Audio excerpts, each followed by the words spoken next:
Chapter 44. His work accomplished, Brigadier General Tang goes home. Senior Licentiate Yu discusses burial customs at a feast. After taking counsel with his sons, Brigadier General Tang packed up to go home. Prefect Lei sent over 4 taels instead of a feast, asking the cooks in Tang's yamen to prepare a farewell feast for him in his own office. When Tang left, he was seen off by all the officials in the city. He traveled by boat to Changte, crossed Tungting Lake, then proceeded down the Yangtze to Yiqing. It was an uneventful trip, during which he questioned his sons about their studies, and they enjoyed the river scenery. In less than 20 days, they reached Gore's Cap Island and sent a servant on ahead to prepare the household for their return. As soon as Sixth Master knew they were coming, he went to Yellow Mud Bank to meet them, paid his respects to his uncle and greeted his cousins, then gave them some local news. Tang was disgusted by his glib tongue. "In the 30 years I've been away, you have grown up," said Tang. "But where did you learn these low-class ways?" He noticed how each time his nephew opened his mouth, it was, "Your worship this and your worship that." "What gibberish is this, you ill-bred boor?" The general was really angry. "I'm your uncle, aren't I? Why don't you call me uncle instead of your worship?" Sixth Master also invariably referred to his cousins as First Master and Second Master. This enraged their father even more. "You brigand," he cried. "You deserve to be killed for this. Instead of advising and keeping an eye on your cousins, you call them First Master and Second Master." He berated him till Sixth Master hung his head. Upon reaching home, the general bowed to his ancestors and had his luggage unpacked. His brother, the former magistrate of Caoyao County, had retired now, and glad to meet again, these 2 middle-aged men feasted for several days. Tang went neither to the city nor to call on other officials, but at a villa built beside the river, installed his books and loot there and taught his sons. After 3 or 4 months, however, he was still dissatisfied with their Paku essays. "They'll never pass if they write like this," he thought. "Now that I'm home, I must find a tutor for them." This was constantly on his mind. One day the gateman came in. "Second Master Hisao of Yangchao has called," he announced. "His father was my colleague," said Tang, "but I shan't recognize this young man when I see him." He ordered him to be admitted at once, whereupon Hisao Po Chuan came in and greeted him. He was handsome and dressed with taste and distinction. The general greeted him and they sat down. "Congratulations on your return home, uncle," said Hisao. "I should have come earlier to pay my respects. But recently, Mr. Cao, the Hanlin reader in Nanking, came home on leave. And since he passed Yangchao, I kept him company for some time. That is what delayed me. May I ask if you have passed the examination? The last examiner was good enough to rank me as one of the pupils of the imperial doctors. The rank is common enough, but I'm glad to say everybody in town was reading my essays 3 days ago. For this shows the examiner's judgment was not at fault." He spoke so well that the general kept him to lunch in the library, summoning his sons to keep him company. And that afternoon, Tang told him that he hoped to find a tutor to coach his sons. "I know of a tutor, sir," said Hisao. "He's a man named Yu Ta from Wuhu County, a senior licentiate who is well up in the examination subjects. He is tutoring now in a salt merchant's house, but is not too happy there. If you want to engage a tutor, uncle, you'll not find anyone better. If you write him an invitation and send one of your sons with me to call on him, Mr. Yu can come back with your son. He won't want more than 60 taels a year." Tang was most pleased to hear this.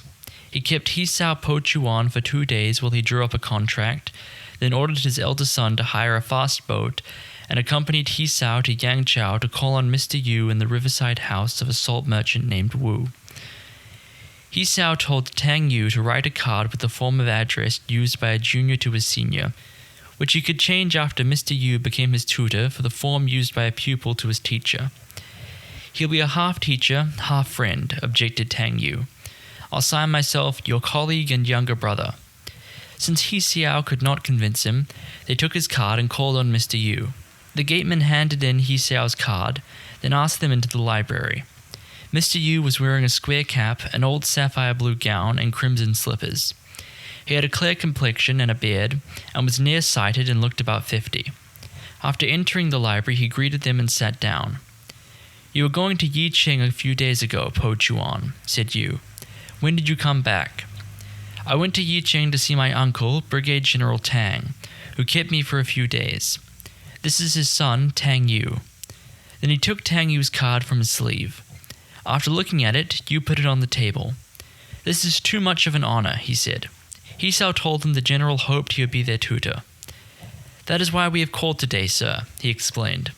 "If you condescend to accept, I shall send you the contract and salary." Yu Ta smiled. "The general's rank is so high and his sons are both so talented, an old dunce like myself can hardly sit up as their tutor. Please let me consider the matter before I reply." The young men took their leave. The next day, Yu returned He Xiao's call. "Po Chuan," he said, "I can't accept yesterday's offer." "Why is that?" asked He Xiao. "If he wants me to be his tutor," said Yu with a smile, "why should he write a younger brother's card? He obviously doesn't really intend to learn from me. That's how it is. I have an old friend who's the prefect of Wu Wei, and the other day I received a letter from him inviting me there, and I mean to call on him. If he can help me a little, I'll do better than after a year's teaching. I shall resign in a couple of days and leave here. Please recommend someone else to Brigade General Tang." Unable to prevail on him, He Xiao gave this answer to Tang Yu, who found another tutor. A few days later, Yu Ta did indeed resign, pack up his belongings and go back to Wu Ho. His house was in Yu Family Lane. As he entered the gate, his brother came out to meet him. This brother, Yu Chung, was one of the most learned licentiates in that county. At this time, the Peng family was on the upgrade in Wu Ho, having produced several metropolitan graduates, 2 of whom have been made Han Lins. Since the people of Wu Ho were a provincial lot, the whole county started making up to these Pengs. There was also a family from Hu Chao named Fang, who had opened a pawn shop in Wu Ho and gone into the salt business, then declared themselves natives here and begun marrying the local people. Now it happened that the Yus of Yu Family Lane had always married members of an old family of local Gendry, the Yus. To begin with, neither the Yus nor the Yus were willing to marry the Fangs. But then some men in these families became so thick-skinned and thick-headed that, tempted by the Fangs' rich wedding gifts, they began to marry their daughters. So their families became related by marriage. After several such weddings, however, not only did the Fangs stop giving rich wedding portions, they declared that the Yus and the Yus were so impressed by their wealth that they were eager to be allied with them. Thus in these 2 families were 2 types of men who cared nothing for their ancestors' good name. The first were fools, of whom it was said, "They marry only Fangs, make friends only with Pengs." The second were clever rascals, and of them it was said, "They think only of the Fangs, talk only of the Pengs." In other words, had no Fangs claimed citizenship in Wu Ho, those shameless dolts could have done without wives, and had there been no successful scholars named Peng, they could have done without friends. These men thought themselves remarkably shrewd, whereas, in fact, they were thoroughgoing fools. As for the cunning ones, they wanted to marry Fangs, but the Fangs would not have them. Instead of admitting this frankly, though, they lied to try to impress people. "Old Mr. Peng is my teacher," one would say. "The third Mr. Peng invited me into his study, and we had a long heart-to-heart talk." Or, "The fourth Mr. Peng has written me a letter from Peking." Thanks to such talk, they were often invited out to feast, in hopes that they would hold forth in this way to impress the other guest. Such was the depth to which the people of Wu Ho had sunk. But the brothers of Yu Ta and Yu Chung obeyed their forebears' precepts and studied behind closed doors, not speaking of mundane matters which did not concern them. The elder brother had made friends with not a few magistrates during his journeys through different prefectures and counties, but he never dared mention officials on his return. The reason for this was the fixed belief of the citizens of Wu Ho that a successful metropolitan or provincial graduate was the same as a district or county magistrate. And when such scholars went to the Yamen to ask a favor, the magistrate had to grant it. If anyone had told them that a magistrate might respect a man for his character, or make friends with him because he was a good scholar, the people of that county would have laughed their mouths crooked. As for unsuccessful candidates, if they sent in a card to the magistrate, he could have them thrown out. This was how the local people saw it. As regards both character and learning, the Yu brothers had rarely been equalled. But because the local magistrate never called on them, and they had neither married into the Fang family, nor married into the Ping family, nor made friends with the Ping family, although those who knew them dared not look down upon them, they were not looked up to either. Now Yu Chung ushered his elder brother in, greeted him, and prepared a feast to welcome him home, during which they spoke of all that had happened during the last year or more. The feast at an end, Yu Ta did not go to his room, but shared a bed in the study with his brother. During the night, he mentioned his intention to go to Wu Wei to see a friend. "I hope you'll stay at home for a while, brother," said Yu Chung. "I want to go to take the prefectural examination. Wait for me to come back before you go. You don't realize that I've spent all the money I made in Yangchao. I must hurry to Wu Wei to raise funds for the summer. But you can go and take the examination. My wife and yours can look after the house between them. We always live quietly behind closed doors. Why do you need me to sit at home? If you're given a few scores of taels on this trip, brother, we can bury our father and mother when you get back. Their coffins have been in the house for more than 10 years, and I can't help feeling remiss about it. I agree with you. We must do that when I come back." A few days later, Yu Ta set out for Wu Wei. About a dozen days after that, when the chief examiner reached Feng Yang, Yu Chung packed up and went there, renting a room to stay in. That was the 8th of the 4th month. On the 9th, the examiner offered incense. On the 10th, a notice was issued that reports would be received. On the 11th, it was announced that the students of the 8 counties in that prefecture would be tested. On the 15th, the results came out. 3 students had passed from each county, Yu Chung among them. On the 16th, he sat for the next examination, and on the 17th, the result was published. He was second in the first rank. He stayed in Feng Yang till the 24th, when, having seen the examiner off, he went back himself to Wu Ho. When Yu Ta reached Wu Wei, the district magistrate, truly mindful of old friendship, entertained him for several days. "I have not been in office long, sir," said the magistrate. "I cannot give you much silver, but a case has come up in which you can intercede, and I shall accept your plea. Then the defendant will pay 400 taels, to be divided among 3 people. Your share will be over 130 taels, sir, with which you can bury your parents when you reach home. I'll do something more for you later." Yu was more than satisfied. He thanked the magistrate and went to see the defendant, a man named Feng Ying, who was involved in a murder. Yu Ta interceded for him, and the district yamen cleared him.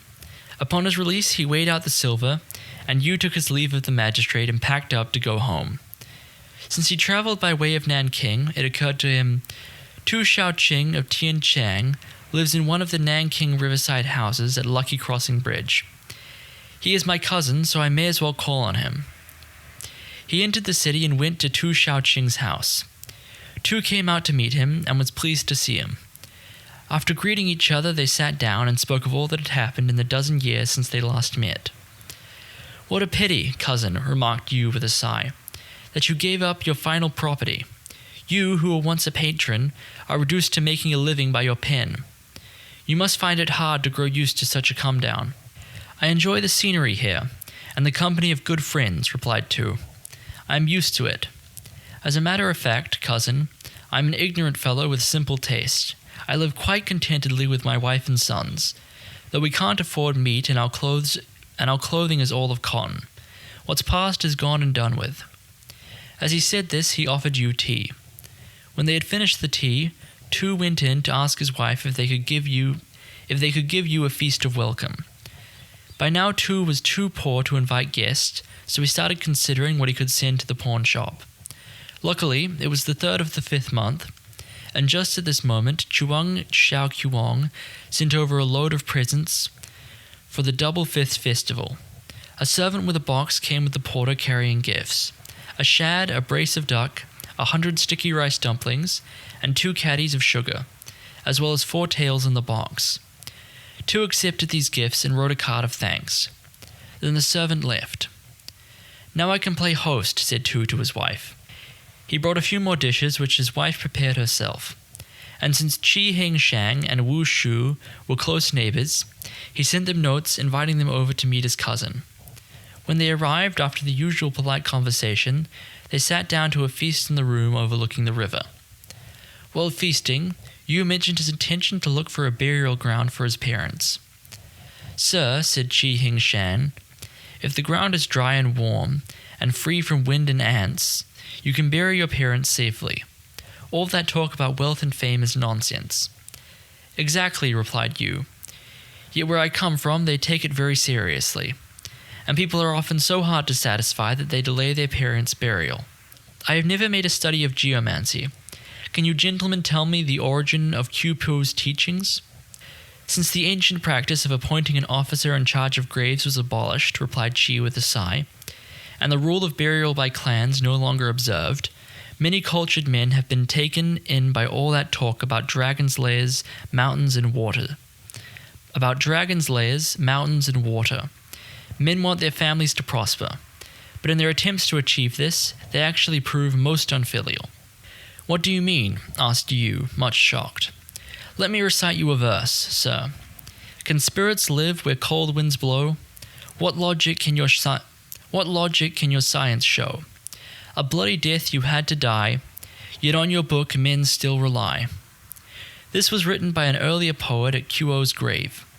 Nothing enrages me more than the way geomancers nowadays, who quote Qiu as an authority, say, "This plot will surely ensure that your descendants come first in the palace examinations and are number 1 palace graduates." I ask you, sir, since the rank of number 1 palace graduate was instituted in the Tang dynasty, how could Qiu, who lived in the Xin dynasty, know of this Tang title and decree that a certain type of ground would produce this rank? This is absolutely ridiculous. If the ancients could foretell honors and rank from the soil, how is it that Han Xin, who chose a high and spacious burial ground for his mother, first became a noble, then had 3 branches of his clan wiped out? Was that site good or bad? It is even more ridiculous when these charlatans claim that the site of the first Ming emperor's sepulchre was chosen by Liu Qi of our dynasty. Liu Qi was the most talented man of his time, but he was so busy studying military science, agriculture, ceremony, and music that he had not a single day's leisure. What time did he have to choose a burial site? No, when the first emperor ascended the throne, he merely relied on the geomancers to choose an auspicious burial ground for his line. Liu Qi had nothing to do with it. "Your arguments, sir," said Yu, "would make a deaf man hear and a blind man see." "Mr. Qi is entirely right," remarked Wu Shu. "A curious thing happened here the year before last, which you might care to hear."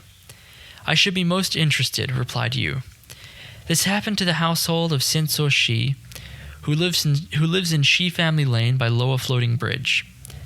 "I heard some talk of that," put in Qi, "but never knew the details." "Senso Shi has a younger brother," continued Wu Shu, "who maintained that the reason that his elder brother had passed in the metropolitan examination and he had not was because their mother's burial ground was no good. It aided the first son only, not the second. He kept one of these wind and water men in his house and spent his whole time discussing where to move her grave. "She's been buried some time," said the censor. "Better not move her." He wept, bowed, and pleaded with his younger brother, but the latter insisted that the grave must be moved. And the geomancer frightened him by saying, "If the grave is not moved, not only will the second master never become an official, he will grow blind." The second son became more and more frantic, and sent this geomancer all over the place in search of a site. Now if you keep one wind and water man in your house, you get to know a lot of others outside. When his private geomancer found a site, the second brother called in others to check on it. And, oddly enough, the way of these wind and water men is for the son to scoff at father, and father to scoff at son. No 2 of them can agree. Whenever this geomancer found a site, the others who checked on it would prove it no good. At last the home-kept geomancer grew desperate. He produced another plot, and this time he bribed a man living to the left of it to say that one night he had dreamed that old Mrs. Shi in ceremonial dress had pointed out this plot to him and signified that she wanted her grave moved here. Since the old lady had chosen this plot herself, the other geomancers couldn't oppose it, and the younger brother insisted on moving the coffin.